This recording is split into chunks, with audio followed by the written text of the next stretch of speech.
Assalamualaikum dan salam sejahtera buat penonton Kisah Semasa TV.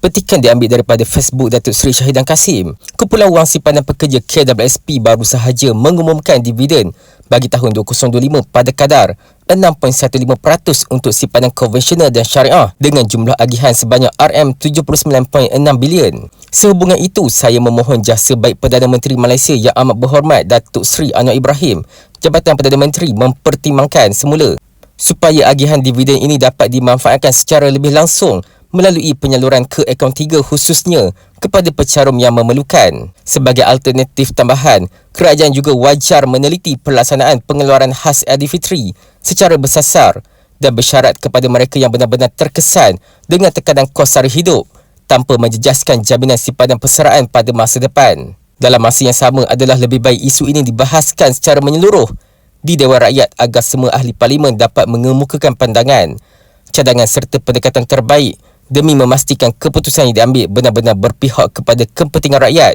dan masa depan pencarum. Saya juga akan mengemukakan usul di bawah Peraturan Mesyuarat 18/1 pada hari Isnin 2 Mac 2026 bagi membolehkan perkara ini dibincangkan secara rasmi di Parlimen Malaysia. Selain itu, saya akan menggerakkan himpunan di seluruh negara untuk turun sendiri mendengar luahan dan pandangan rakyat berkaitan isu ini.